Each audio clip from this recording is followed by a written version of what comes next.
हम बाहर खड़े होकर के दर्शन करते हैं। पद्म पुराणकार बताते हैं पवित्रारोपण के विधान में, पवित्रा जो आरोपण करते हैं ठाकुर जी के श्रीकंठ में, उनको जो फल प्राप्त होता है वही फल दर्शन में भी है।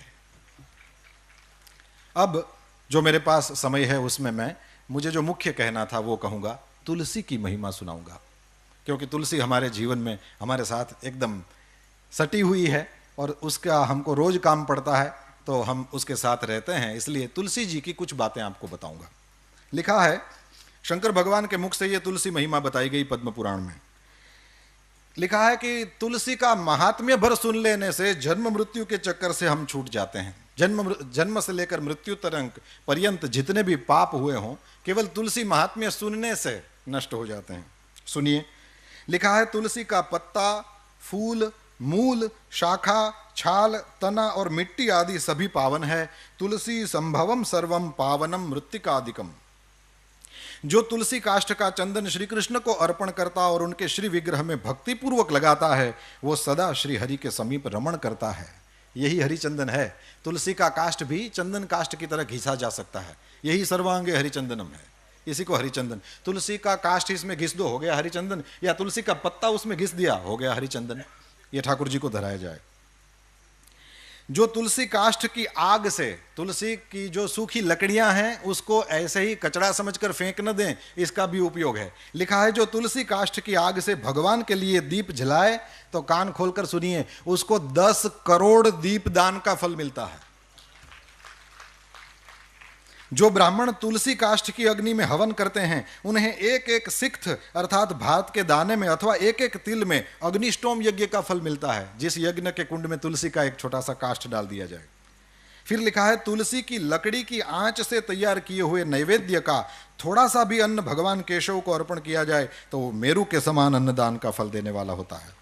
जो भगवान को तुलसी काष्ठ का धूप देता है, भगवान ने એટલે આપણે અગરબત્તી સળગાવીને મૂકી દેવાય ને, મેં ટ્રાય કરી લીધી બોલવું હતું એટલે પણ બુઝાઈ જાય, એટલે આપણે ઘી કે કંઈક લગાડીને કદાચ કરીએ તો રહેશે। લખ્યું છે कि जो भगवान को तुलसी काष्ठ का धूप देता है वह उसके फल स्वरूप 100 यज्ञानुष्ठान और 100 गौदान का फल प्राप्त करता है। केवल तुलसी काष्ठ का धूप, ये कचरा समझकर न फेंकें। आगे, जो मनुष्य अपने अंग में तुलसी की कीचड़ लगाकर श्री विष्णु का पूजन करता है उसे एक ही दिन में 100 दिनों के पूजन का फल प्राप्त होता है। ये सब कुछ गीता प्रेस से प्रकाशित पद्म पुराण में आप दर्शन कर सकते हैं।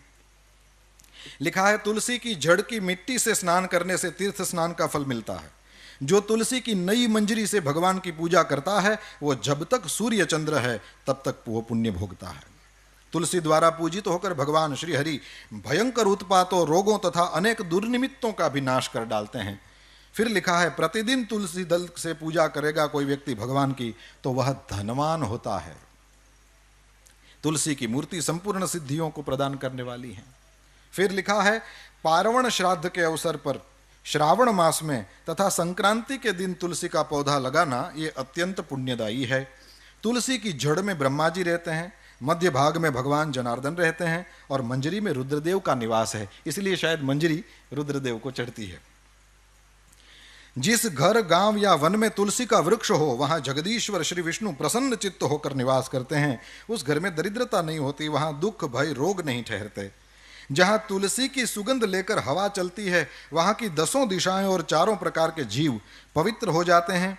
जिस घर में तुलसी के मूल की मिट्टी हो वहां संपूर्ण देवता तथा कल्याणमयी भगवान श्री हरि सर्वदा स्थित रहते हैं।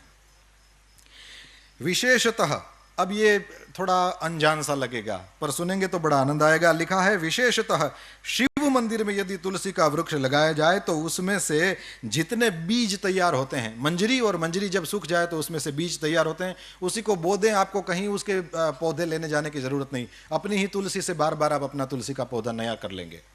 तो मंजरियों को संभालना चाहिए, उससे वहीं फिर हमको ये विदेशों में रहने वाले जब तुलसी संभालना चाहें तो उनके लिए बहुत अच्छा ये मंजरी वाला उपाय है।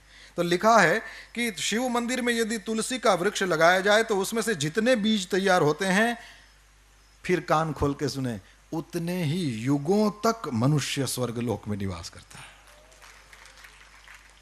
भगवान के समीप पृथ्वी तल पर तुलसी लगाने से सदा वैकुंठ की प्राप्ति। तुलसी सर्वत्र पवित्र है और पुण्य तीर्थों में वो अधिक पावन मानी गई है। और फिर लिखा है कि तुलसी वृक्ष के बगीचे का दर्शन और स्पर्श कर लेने मात्र से भी ब्रह्म हत्या आदि पाप नष्ट हो जाते हैं। जिनका मृत शरीर, अब थोड़ी और्ध्वदेहिक बातें भी कर लें और फिर मैं पूरा करूंगा। लिखा है जिनका मृत शरीर तुलसी काष्ठ की आग से जलाया जाता है वे विष्णु लोक में जाते हैं।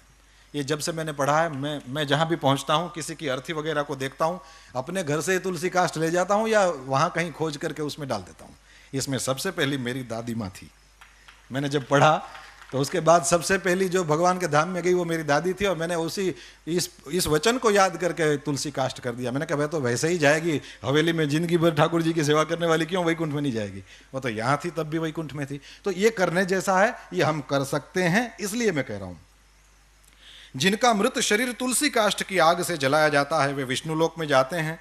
मृत व्यक्ति यदि व्यभिचार आदि किसी भी पाप से ग्रस्त हो, तुलसी काष्ठ की अग्नि से देह का संस्कार होगा तो वो शुद्ध हो जाएगा।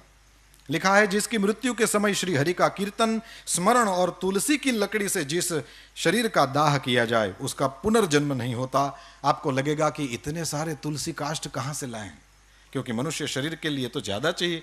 तो यहां लिख दिया है यदि दाह संस्कार के समय अन्य लकड़ियों के भीतर एक भी तुलसी काष्ठ हो तो करोड़ों पापों से युक्त होने पर भी मनुष्य की मुक्ति हो जाती है। तुलसी काष्ठ से मिश्रित होने पर सभी काष्ठ पवित्र हो जाते हैं। वैसे श्मशान में यदि कभी जाना हो तो लिखा है कि श्मशान का वो जो मृतक अग्नि है, चिता जब जलाई जाए तो मृतक जो अग्नि है उसमें से जो धुआं उठता है, वो धुआं यदि स्पर्श कर जाए तो लिखा है कि जन्म भर किया हुआ पुण्य खत्म हो जाता है। अब यहां और कुछ लिखा है, यदि तुलसी का स्पर्श करा दिया जाए तो क्या होगा। लिखा है जिस अग्निशाला या श्मशान में घी के साथ तुलसी काष्ठ की अग्नि प्रज्वलित होती है वहां जाने से मनुष्यों का पातक भस्म हो जाता है। उसमें पुण्य भस्म हो जाने की बात है, यहां पाप भस्म हो जाने की बात आई। तुलसी काष्ठ की अग्नि से मृत मनुष्य का दाह होता देख क्या होता है, बोले विष्णुदूत ही आकर उसको वैकुंठ में ले जाते हैं। वो करोड़ों जन्मों के पापों से मुक्त होकर भगवान विष्णु को प्राप्त करता है। जो मनुष्य तुलसी काष्ठ की अग्नि में जलाए जाते हैं उन्हें विमान पर बैठकर वैकुंठ में जाते देखकर देवता उनके ऊपर पुष्पांजलि चढ़ाते हैं। ऐसे जीव को देखकर भगवान विष्णु और शिव संतुष्ट होते हैं, और लिखा है श्री जनार्दन सामने जाकर हाथ पकड़कर अपने अक्षरधाम में ले जाते हैं।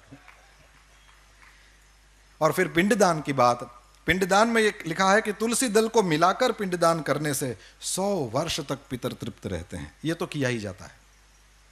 तुलसी वन की छाया में पितरों को तर्पण करना चाहिए। वहां किया हुआ पिंडदान लिखा है पितरों के लिए अक्षय होता है।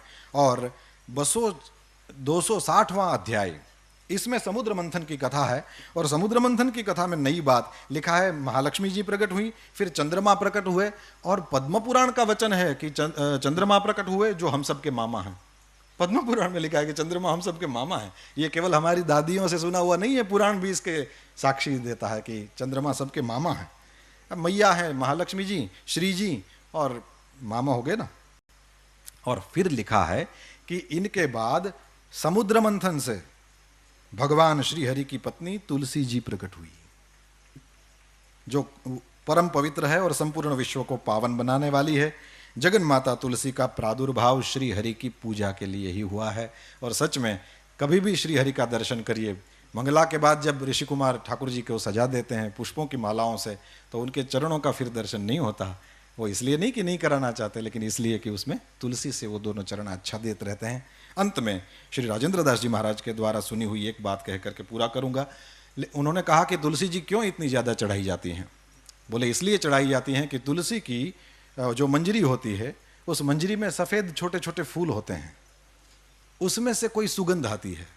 मैंने तो कोशिश करी, लेकिन मेरी इस प्राकृत नासिका को उसमें से कोई गंध नहीं मैं प्राप्त कर सका। उतना पता नहीं मेरा पुण्य नहीं होगा, पर उसमें से जो सुगंध आती है, महाराज जी ने कहा, श्री राजेंद्र दास जी महाराज ने कहा कि वही सुगंध श्री राधा जी, श्री श्री जी के शरीर से आती है, और इसलिए ठाकुर जी को तुलसी जी ज़्यादा पसंद है। हम सब ऋषि कुमारों को यहाँ पुराण प्रवचन के लिए अवसर दिया गया। इसके लिए अवसर के प्रदाता करुणा निधान पूज्य भाई श्री के चरणों में हम सब ऋषि कुमारों की ओर से बार बार दंडवत प्रणाम करता हूँ। आप सब ने बड़े प्रेम से सुना, इसलिए हम सब ऋषि कुमार आपके आभारी हैं। कृतज्ञता पूर्वक पुनः पुनः पूज्य भाई श्री के चरणों में प्रणाम। पूज्य